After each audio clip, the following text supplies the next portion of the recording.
We gotta we gotta get Emily in here. Oh man. Oh, there she is. Emily. Oh, how are you doing? Did you see anything behind me before I came in here? I'm afraid to tell you. Oh man. Oh, I'm trying to get myself to calm down. It's too terrifying going on. Ladies and gentlemen, Emily Clausen coming to you live. Oh, I'm super excited for this. Coming to us live from Rio Money Transfer. We're talking about It's Not Thriller Night, y'all. Engaging users when your industry is not sexy. Emily, how are you doing today? I'm doing well. How are you? Besides, out of breath. Oh man, I just hope whatever's chasing me isn't gonna come after me. That's all. That's all I hope. It's Stay safe out there. yeah, literally. I think I'll be okay. But oh, I'm so excited you're here with us to be here at email camp. Looks like you're at the campsite right next to us, but I hope whatever's chasing us isn't gonna go over to you. But ladies and gentlemen, if you've got questions, I bet you do. Please throw those in the question tab. And if you see the same question over and over again, and you see something that you really want answered, please upvote those so we can make sure we get those answered. Ladies and gentlemen, we've got Emily Clausen coming up right here. And if you guys don't need anything else, I'm gonna go ahead and make sure I'm gonna lock down email camp and make sure nothing else is gonna peek in and kind of spook everyone else and spook all the other campers and all of our viewers out here. All right, y'all. Emily, go ahead and take it away. I'm gonna go making sure nothing else is gonna chase us. All right. All right. Thanks, Thomas. All right, no problem. See you in a little bit. All right. Happy spooky season, y'all. So, like Thomas said, I'm Emily Clausen, and my presentation today is called It's Not Thriller Night, engaging users when your industry isn't sexy, when it is just every day. Um, and so the reason I'm giving this presentation today is because there is so much out there that's exciting for consumers, a lot of really flashy products. Things are moving so quickly.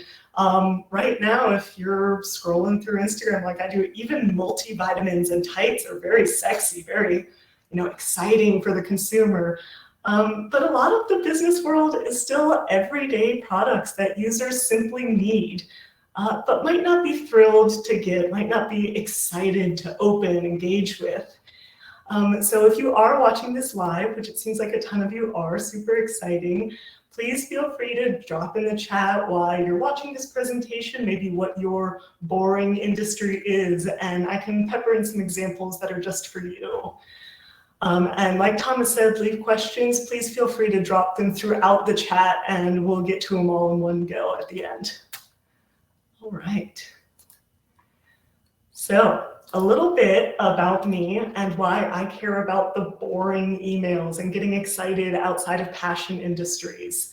So I'm a lifecycle marketing specialist, been doing this about 5 or 6 years, and I've worked in a ton of different industries. Right outside of college, I started doing general marketing for a meal kit company.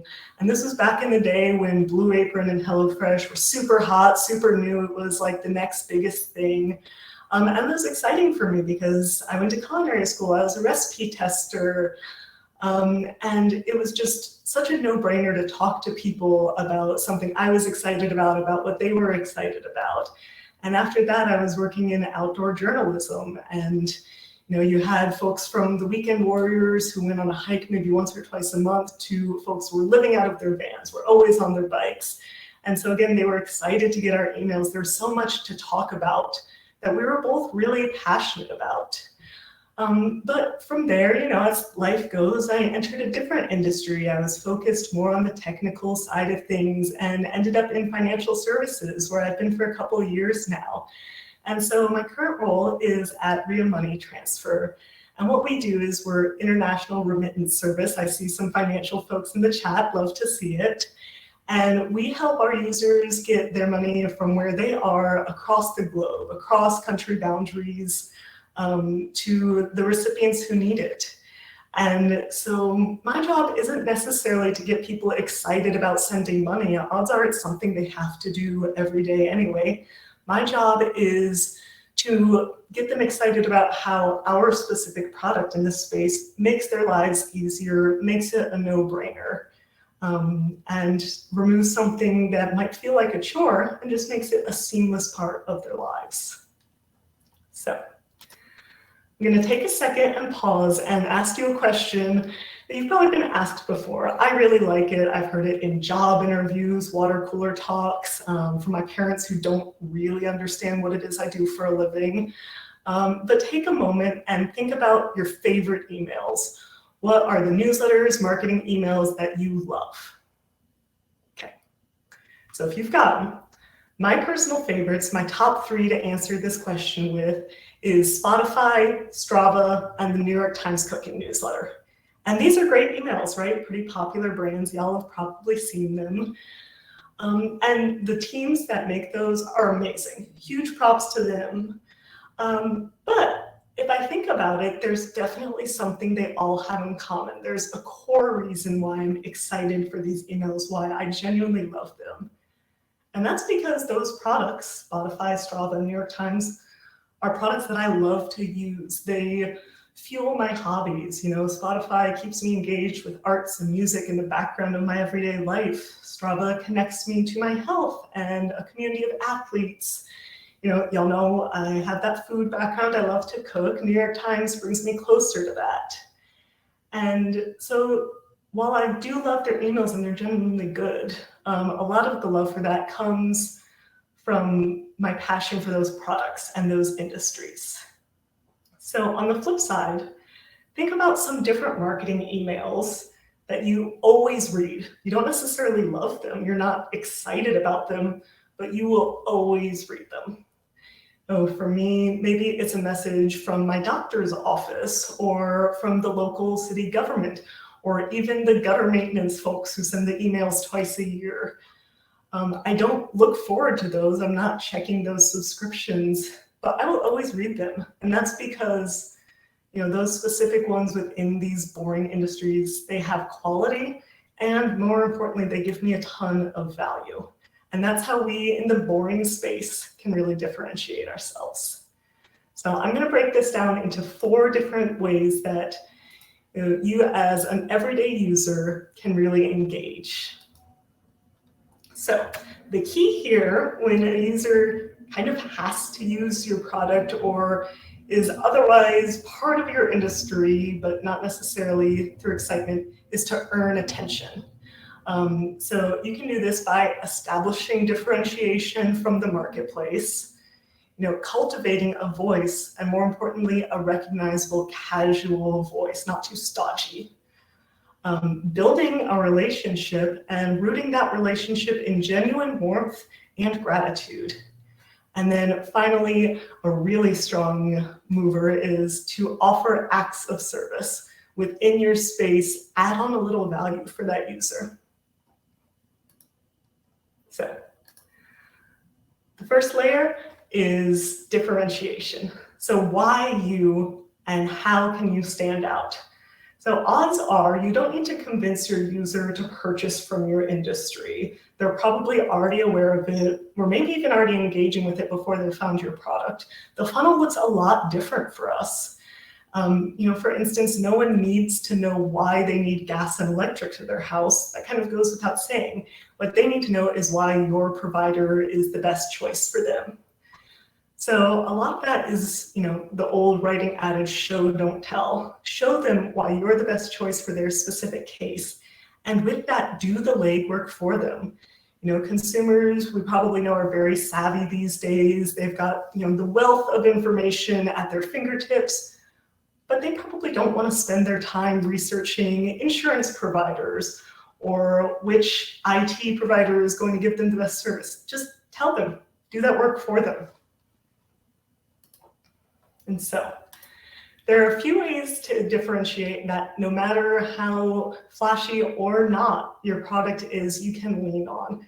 And these 5 elements here are so important in our space of that everyday marketing. So the first one is noteworthy service. You know, customer service is important for just about any business, but what makes your service special and unique? So a few things that come to mind for me from, you know, agencies, businesses that I've really appreciated is 24/7 support, making sure that you're always available with a real person. If you have a really diverse customer base, which is going to be common in this field, Do you offer a lot of different languages? Can you speak to your users in the language they want? And then finally, is there a real human connection? So, if something goes wrong with my Spotify, I'm going to be upset. I'm going to be bummed and probably reach out to customer service, but it's not going to be a day changer. At the end of, the issue, I can just move on, deal with it another time. But if my car breaks down and I'm stranded in the middle of nowhere, how am I going to contact my insurance services roadside pickup? Do I have to wait until business hours? Do I have to go through like a long chat bot before I can shout operator at the phone 30 times in a row? Or can I connect right to a real person? If you offer that for your users, be real proud of that. That's a huge thing. So next is great prices. If you are truly the most affordable product in your space, no brainer. You've got that locked in, share it as much as you want. But if you're in a space like money transfer where I am, where prices are a lot more flux depending on the global economy, think, gas stations, everything's going to be pretty close to each other within a few pennies. How can you emphasize savings, great prices over time? Or what's really important for users in their everyday tasks is non-monetary costs. So a lot of our RIA customers, they like cash pickup for their money transfers. So we're advertising here in this screenshot that we have over 470,000 locations. It's always growing, always changing. And so that time saving, not having to arrange a ride, pay for gas, figure out what you're going to do in your workday and business hours is huge. You can just go right up the street. We saved that time for you.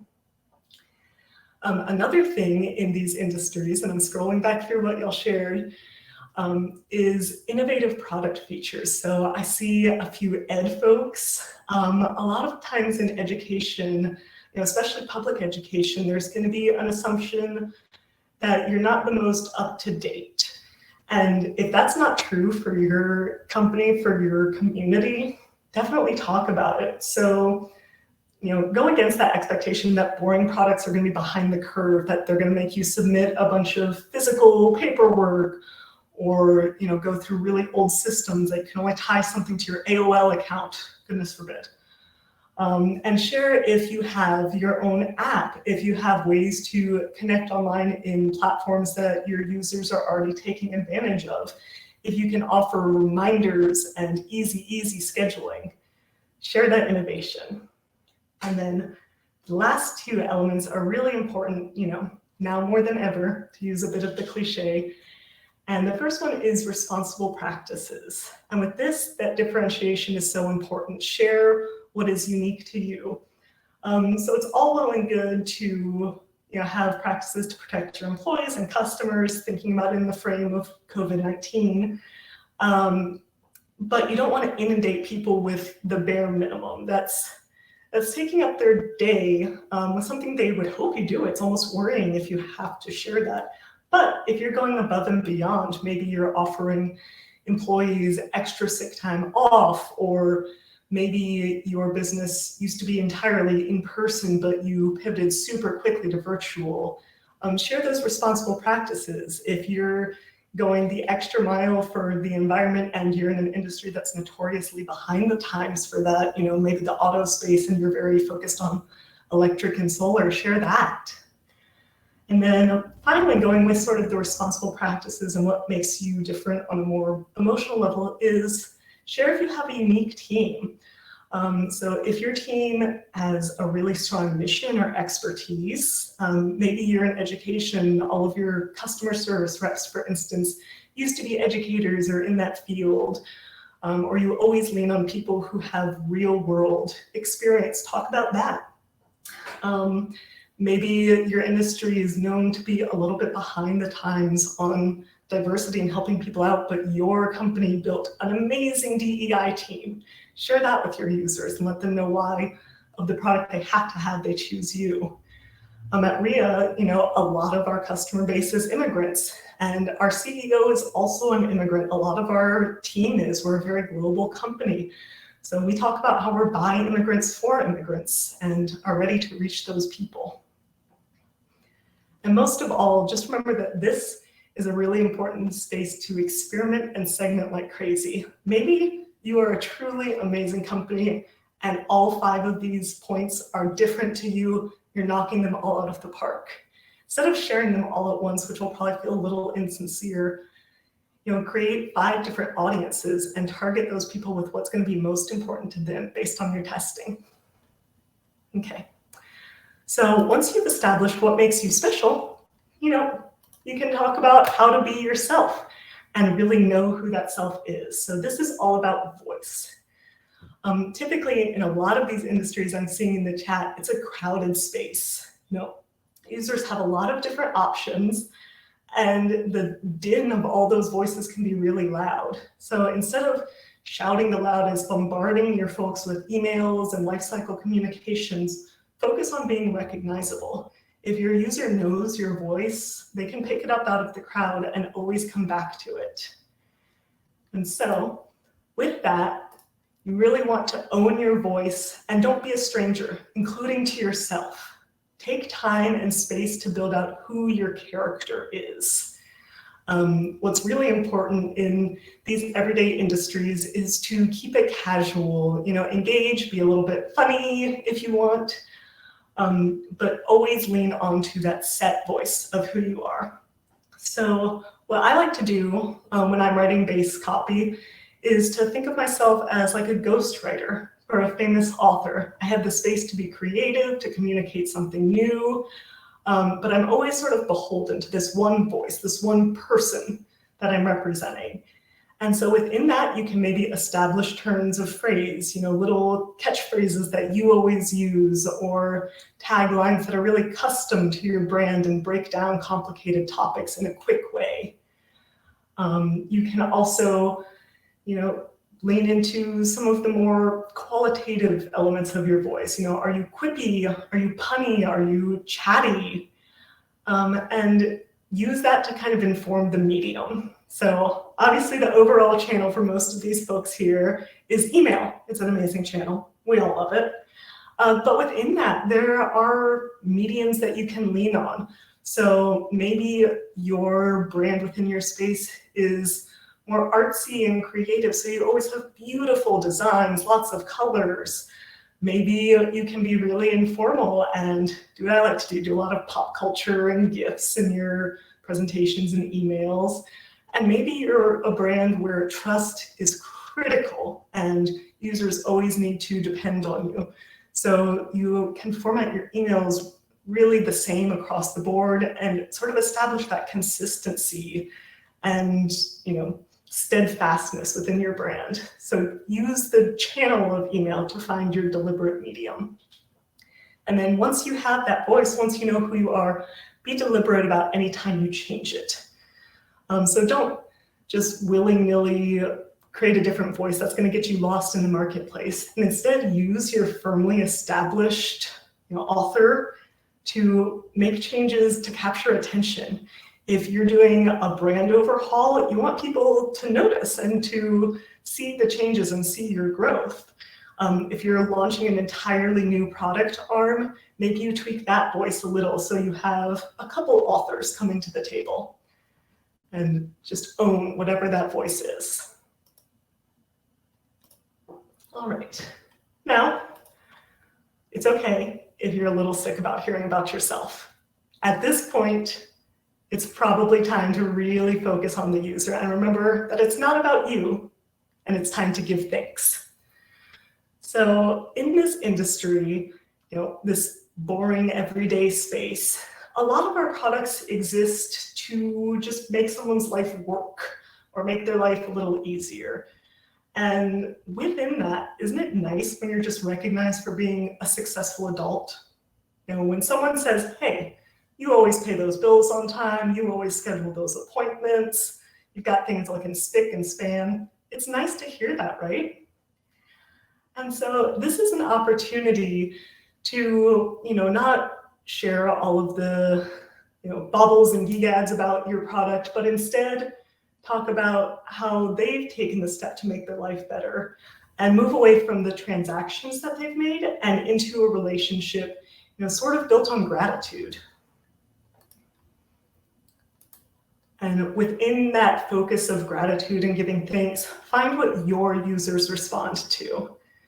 So this is the opportunity to keep the focus on them and get really specific. It is never too early or too late in the customer journey to start making these connections.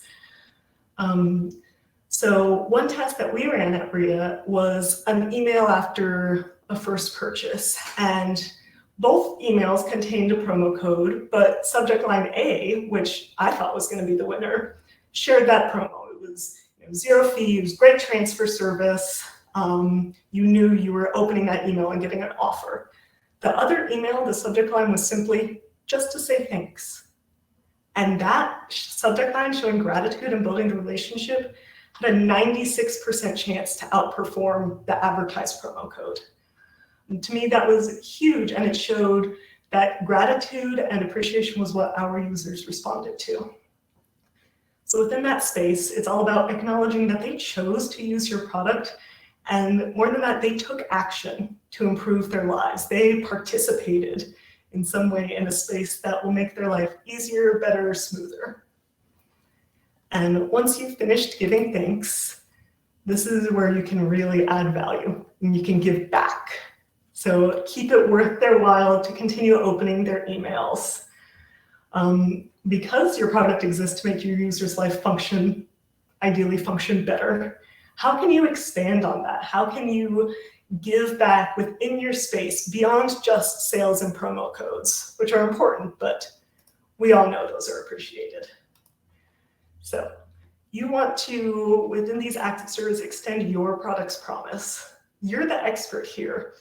Odds are in these everyday industries, users aren't thinking about the mechanics behind the scenes. They're not digging into, how the electric gets to their house or what the insurance marketplace looks like.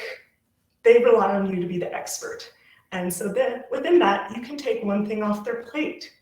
Ways to do this without, spending money per se are industry education, reminders and alerts, organizational tools.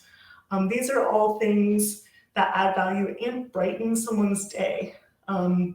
So maybe if you're in a really complex industry like insurance or some sort of loan mortgage platform, you can teach them how to navigate complicated paperwork. You can break things down in layman's terms and offer those educational resources.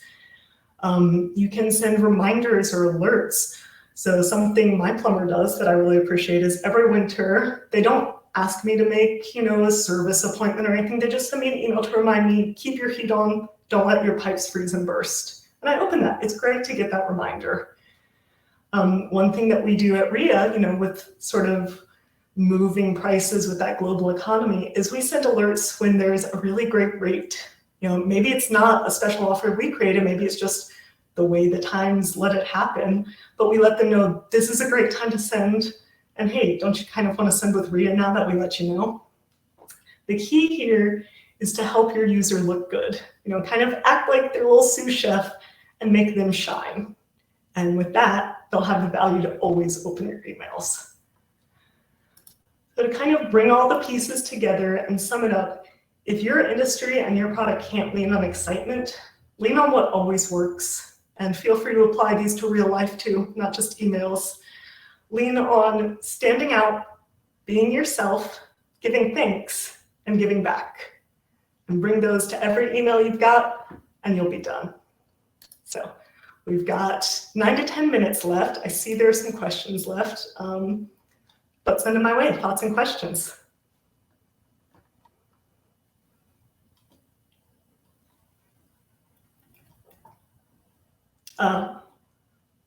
Thomas, it might be my audio, but I'm not hearing you come through. That's me. There we go. Definitely a ghost just haunted my microphone. Hey, that happens every now and then. For sure. Oh my goodness. But yeah, y'all, we've got some definite questions that we got to get answered here. Okay, let's take a stab at these. No pun intended. All right. Okay, first and foremost. All right. Oh, this one has got the most top votes so far.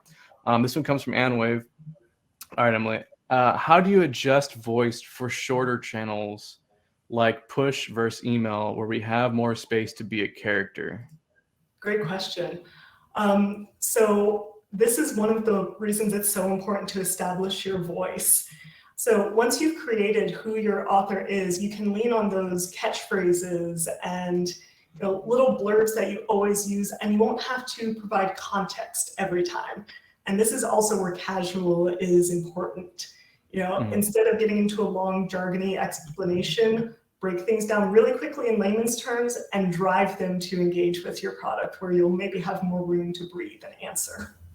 Nice. Okay, let's see. All right, and then up next, we've got, okay, this is a good one too, from Sophia Baldi. Sophia said, is there a culture bias we should know about? Talking about personalization objects, we feel like Europeans don't like personalization as much as North Americans find it intrusive. Is it something real? Good one. So yeah, I can't say for sure if that's real across Europeans, but if it's real for your brand, then definitely roll with that. The great thing about personalization is that it's not all merge tags and data fills. You don't have to plug in a user's first name or transaction history. Maybe that end of year Spotify email isn't right for your customers. So the personalization you offer there is sending them communications and the content they want, or even withholding the personalization. If you know data privacy is really important to your users, don't share that data. Nice. Okay, guys, don't forget, upvote the ones that you want to be prioritized, because we only have so much time with Emily before. Hey, who knows? Anything can happen here at Email Camp, y'all. All right, next one that we got coming up is, okay. When are you confused? This one comes from Ibrana, by the way. Ibrana said, when you are confused about the persona, how do you write an email then? I would recommend doing some workshopping to build your persona. If you have a team, come together either in real life or virtually and do some whiteboarding, talk about what you'd like your brand to convey. But if you're, lone wolf on your creative, which definitely happens in the email space, take some time, look back at maybe past communications that have done well, find commonalities, and work to build that. And if you don't have the time, space, or resources to workshop that voice, run some tests as much as you can, and just keep those different elements of the voice you're testing consistent, so you can really understand who your users are responding to, and try and think of it as a who, not a what. Nice. What did you say? A lone wolf, lone werewolf? Yeah, there you go. There you go. Very healthy. All right, let's see. Oh, we got tons more here. Okay. Oh man, people. Okay, this is a very popular one. This one comes from Caitlin, and this is about our higher ups and bosses, because that's a roadblock that we have to run into sometimes every now and then. Come from Caitlin. How do you convince reluctant higher ups that a more casual voice could be beneficial? Ooh, that is a tricky one. Mm-hmm. So if you can't get the buy-in to test, because I would say A/B test it first and show them the results. But that's not always going to be convincing for stakeholders. I would try asking them that same, what are your favorite email questions? Ask them to take a few moments to look at the commonalities there, and odds are it's going to be that casual voice. And emphasize that the casual, recognizable nature is brand value, especially when you're talking industry education, breaking things down for your users. Show that that's offering them tangible value that doesn't cost them anything. That makes sense. Okay, let's see here. Man, you guys got a lot of questions. That's awesome, though. Let's see. Okay, this one's a pretty high upvoted one. This one comes from Oogie McGuire. What if you have more than one distinctly different user type? And this happens a lot. I see this all the time. How do you adapt your message?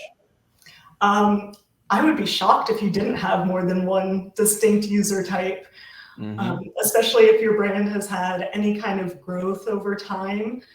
Ideally, you'll be able to segment. So anytime you have something to say the message is a new product launch, you'll have a slightly different email for each of your audience groups.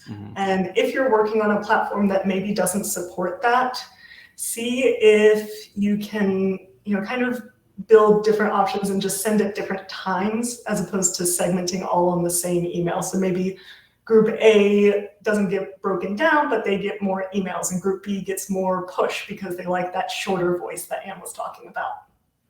Nice. Okay. Let's see what we got up next. And okay, this is a good one from Carrie. Carrie said, thoughts on subject lines and preview lines to get users to open emails. Nothing matters if they don't open the email. Yeah, this is a great space for relationship building. So focus on that gratitude messaging and tease the value you're going to offer right in, more than just promo and instant cost value, but show them why your emails are worth opening, what you're going to provide. There we go. Okay. All right, y'all. We've got time for about 2 more questions. Let me see here. Geez, Emily, you are very popular out here at Email Camp. Number one counselor, popular counselor. Vote for Emily Clausen, y'all. Let me see. Okay. This one comes from Claudia. How do you balance emails full of intellectual and also educational substance and also casual checking in kind of content? How do you balance all that out? I would challenge you to make those intellectual, educational emails casual. Odds are users aren't going to want to break into like super technical white papers, especially if it's a true consumer space, not so much B2B. And use that as an opportunity to engage with your users every time, whether it's like a quick NPS survey at the bottom, asking a question that you'd like feedback to. But yeah, keep every value email that you send that casual engagement, and try to kind of stay away from checking in where you're just reaching out because you want to hear something. Nice. Okay, and then we may have time for one more after this. This one's from Victoria. Is it okay to change up the template, or should we stay with a specific template for all emails? So that's going to depend a lot on your user. I would say by and large, yes, you can definitely have multiple templates to convey different things. I would just limit how wild you get with it based on how important it is that your industry is like highly dependable. So, utilities, health, things that are critical to a user's life, I would be a little more conservative. But products that operate more in the background or maybe are a little newer, you can definitely play around. Nice. Okay, last one, y'all. This one comes from Tyler. He wants some tips. How do you keep track of your team's subject lines for A/B testing? Any tips on that, Emily? Sure. Depends a lot on the tool base you have, but let's assume small for this question. And I just like an Excel or a Google Sheets. So I log everything, and what I like to do is, when I'm testing subject lines, keep sort of some tags. So I'll categorize in my spreadsheet: gratitude, special offer, casual, zany, whatever the element that I'm trying to speak to is. And that way, say I've tested 100 subject lines, I can group them and understand what elements of that are speaking to users rather than the individual copy pieces. All right, Emily, it looks like that's the end of our Q&A portion. Y'all, thank you so much. We had a lot of amazing questions for Emily. Emily, thank you so much for taking your time out of your day to be here. I appreciate that. Thank you, Thomas. This has been great. Awesome. Emily, be careful on your way out, okay? There's a madman or mad person walking around, so check the backs of your car before you get in. Watch yourself in the shadows, all right? Let me know when you get home. Be safe. Hope you have a great Halloween, and we'll talk soon, all right, Emily? All right, I'm gonna put my running shoes on. Bye, all y'all. Right, good. That sounds like a good idea. Bye, Emily. Emily Clausen, everyone. Oh my goodness. Oh my goodness. All right. That was an amazing session. How about that, y'all? Give me some reactions out in the chat. Use some emojis. Let's see. Did you like that session? I thought it was an amazing session. That was awesome. Ladies and gentlemen, that was Emily Clausen from Real Money Transfer. They're a lifecycle marketing specialist talking about It's Not Thriller Night, engaging users when your industry isn't sexy.